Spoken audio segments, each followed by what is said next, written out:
Special cases of the Drude model.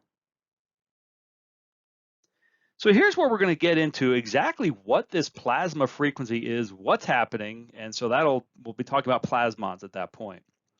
And then some special cases of the Drude model. Let's talk about low frequency properties of metals and then also high frequency properties of metals. So this tends to be the response well below plasma frequency and the response well above plasma frequency.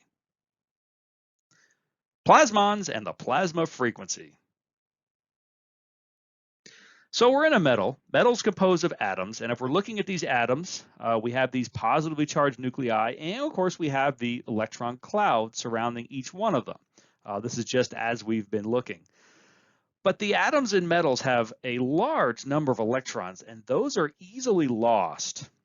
And those free electrons kind of float as a sea or a soup around all these other atoms. The atoms they left behind are now positively charged, and these free electrons, the sea of free electrons, is negatively charged. But since they're all coexisting, overall we have this sort of charge neutrality. So along comes something. Maybe it's an electric field. Somehow, let's say these electrons, the free electrons, get shifted away from their equilibrium positions.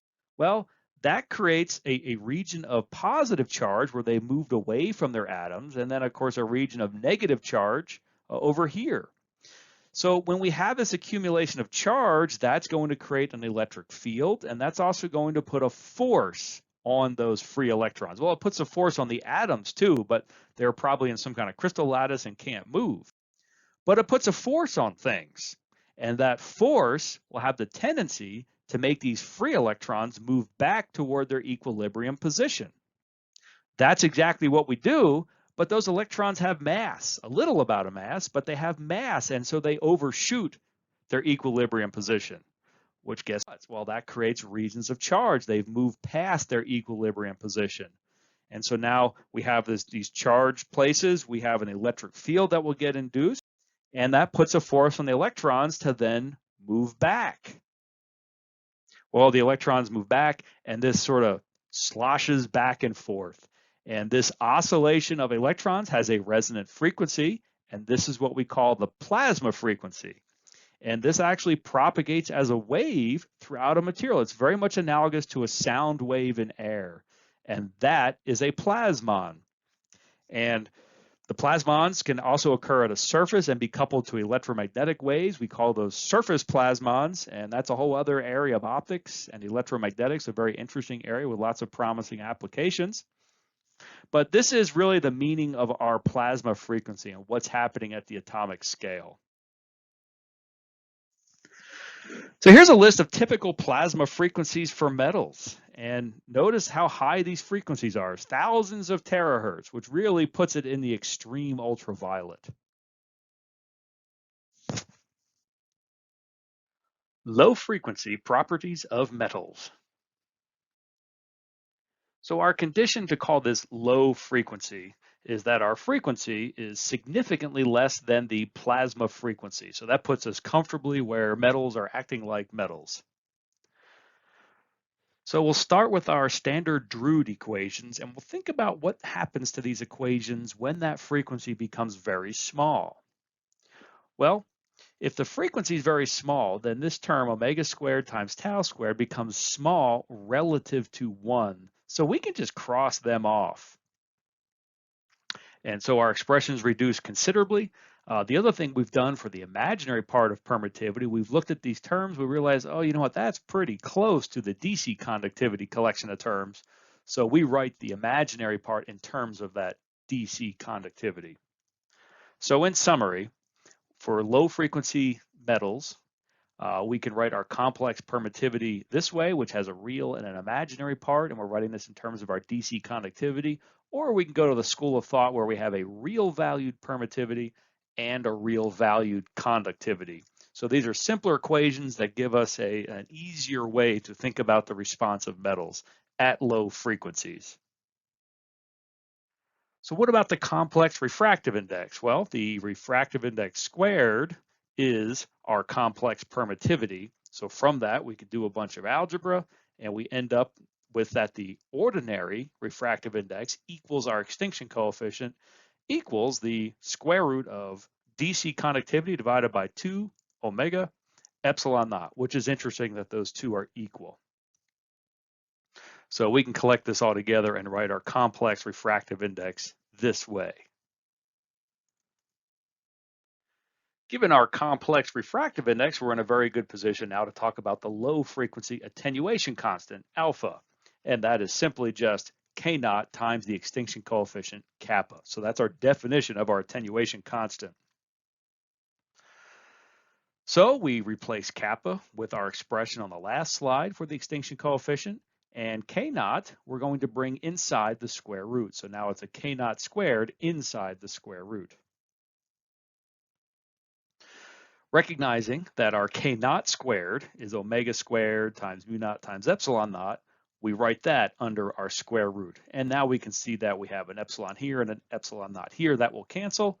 We have an omega here, which cancels with one of those omegas. And once we cancel all the terms, we end up here. And that really is our final expression for the low frequency attenuation constant. That brings us to the concept of skin depth. Now, if that attenuation constant is very, very high, a wave, if it makes it into a metal, will decay very quickly.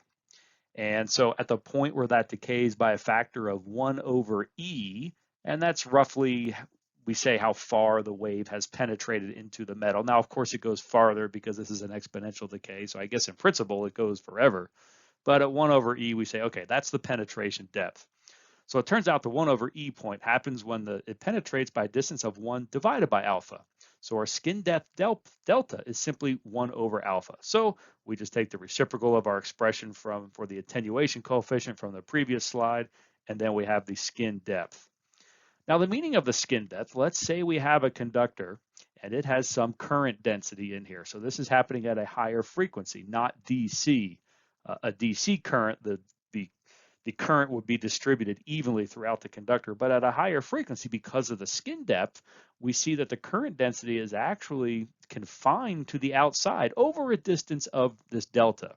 And we can see, or I'm trying to visualize, at the very outside, the current is the most intense, and it decays exponentially as it penetrates into the conductor. So the interesting thing is here, at higher frequencies, we're really only utilizing the outer part of the conductor. This may as well be hollow, and it would behave exactly the same way. And this is also why at high frequencies, the conductivity, another reason why conductivity goes down at higher frequencies, because we're not utilizing as much of the metal. Here's a neat chart off of Wikipedia that shows skin depth for various materials. We'll just take a look at copper. So copper is this orange line, and it's extending down here. And so what we see is this is on the order of millimeters. And if we go even higher frequency and other metals, we start looking on the order of microns. So that is clearly very, very small. This skin depth is a very, very small number, even for frequencies that are relatively low, in the tens, hundreds of kilohertz. So by the time we get to more realistic signals, like in a microwave circuit that's hundreds of megahertz and gigahertz, the skin depth is very, very small, and roughness on metals starts to be on the order of the skin depth, and things get really lossy at that point. Let's repeat what we've just done, but the high frequency properties of metals. So our condition now is that our frequency is much greater than the plasma frequency. Remember, we were thinking about the plasma frequency as a bit of a switch, where below that metals are metals and above that metals are vacuum. Although we know that's not exactly the case, and it's not a real sharp cutoff. But that is roughly how we think about it. So again, we'll start with our standard Drude model equations, and we'll consider the case when omega is very large. So when omega is very large, what we see is that this term now becomes the dominant term, and the 1 drops off. So that's what happens. Now, in the second equation down here, I brought the omega down here. So we had an omega plus an omega cubed. And so this omega cubed term is clearly much larger than just the omega term. So that drops off. And that allows us to simplify our equations to this. And that is our final answer for the high frequency permittivity in metals. And this is above the plasma frequency. Given our high frequency permittivity, we're in a good position to calculate the high frequency refractive index. So skipping the algebra, this is our final answer. So we have our ordinary refractive index and we have our extinction coefficient. And really the loss information is isolated here. A more meaningful parameter, of course, is the attenuation coefficient, which is just K naught times this extinction coefficient. So K naught is omega over C, which cancels a bunch of terms, and we end up here. So this is our expression for the attenuation coefficient in terms of frequency. And optics people a lot of times like to think in terms of wavelength. So here is the attenuation coefficient in terms of wavelength. And what we can see, we have an omega squared term in the denominator. So as frequency increases, that attenuation will go down. And we know at a super, super high frequency, eventually everything acts like a vacuum, and that makes sense. That high frequencies forces the attenuation coefficient to be 0. And if we're thinking about it in terms of wavelength, as our wavelength increases, we're getting shorter. We're getting lower frequency as our wavelength increases. And so the attenuation actually goes up as wavelength goes up. And that's because frequency is going down.